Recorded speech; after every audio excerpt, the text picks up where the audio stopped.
அஸ்ஸலாமு அலைக்கும் வரஹ்மத்துல்லாஹி வபரகாத்துஹு. உடலுக்கு வலிமையூட்டும் ரமலான் மாதம்.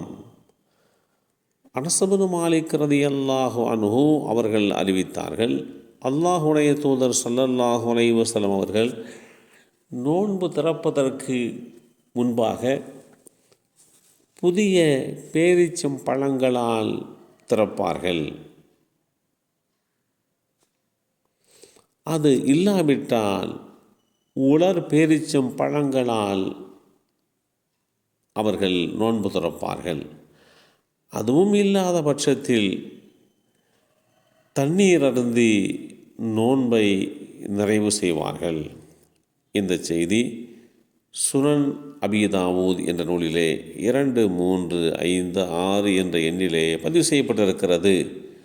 புனிதமான ரமலான் மாதம் சுய கட்டுப்பாடு மற்றும் சுய பயிற்சிக்கான ஒரு மாதமாக பாவிக்கப்படுகிறது.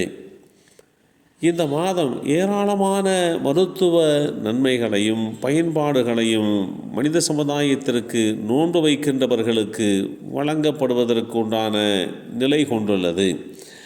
பல ஆண்டுகளாக நோயாளிகள் எடை மேலாண்மைக்காகவும்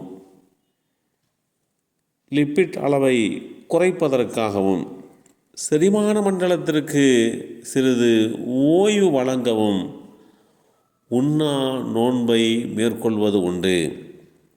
சில நேரங்களில் இந்த கண்காணிக்கப்படாத உண்ணா நோன்பு மற்றும் துரித உணவுகள் மனித உடலிலே பாதகமான விளைவுகளையும் ஏற்படுத்திவிடுகிறது.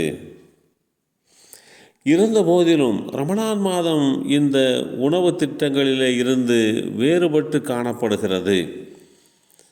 காரணம், அதில் ஊட்டச்சத்து குறைபாடு அல்லது போதுமான கலோரி உட்கொள்ளல் இல்லை. ரமலான் மாதத்தில் உண்ணா நோன்பு இருப்பவர்களுடைய கலோரி உட்கொள்ளல் பொதுவாக ஊட்டச்சத்து தேவை வழிகாட்டுதல்களை விட குறைவாகவோ அல்லது சற்று குறைவாகவோ இருக்கும். கூடுதலாக இது தானாக முன்வந்து எடுக்கப்படுவதாலும் மருத்துவரால் பரிந்துரைக்கப்பட்ட விதி அல்ல என்பதாலும் ரமலான் முடிந்த பிறகு அதை தொடர அவர்களுக்கு எப்போதும் வாய்ப்பு இருக்கிறது. ரமலானுக்கு முழு உண்ணா நோன்பிற்கும் உண்டான வித்தியாசம் உணவினுடைய நேரம்.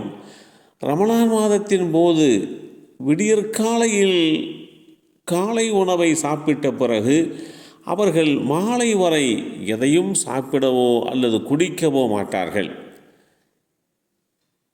சுமார் 13-14 மணி நேரம் தண்ணீர் அருந்தாமல் இருப்பது ஆரோக்கியத்திற்கு மோசமானது அல்ல. உண்மையில் இது உடலில் உள்ள அனைத்து திரவங்களின் செறிவையும் ஏற்படுத்துவதற்கு உண்டான சரியான காரணமாக அமைகிறது. இதனால் லேசான நீரிழப்பு ஏற்படுகிறது. உடலுக்கு அதன் சொந்த நீர் பாதுகாப்பு வழிமுறை உள்ளது.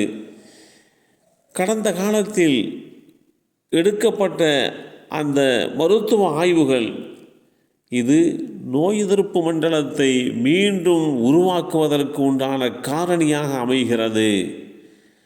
மேலும் சிகிச்சையில் உள்ள புற்றுநோய் நோயாளிகளுக்கு புற்றுநோயை குணப்படுத்துகின்ற மிகச்சிறந்த நெறிமுறையாக இந்த உண்ணா நோன்பு அமைகிறது என்று சொன்னால் அது மிகையாக ஆகாது என்று நோன்பின் மூலமாக மனித உடலுக்கு கிடைக்கக்கூடிய ஆற்றல், நோன்பு திறக்கின்ற வேளையிலே பேரீச்சம் பழத்தை கொண்டு நோன்பு திறப்பதின் மூலமாக உடலுக்கு ஏற்படுகின்ற வலிமை, இவைகள் எல்லாம் இஸ்லாமிய மார்க்கம் துவக்க காலத்திலேயே உண்ணா நோன்பு கடைபிடிப்பவர்களுக்கு உண்டான எளிய அணுகுமுறையாக பின்பற்றும் நெறிமுறைகளாக வகுத்து கொடுக்கப்பட்டது.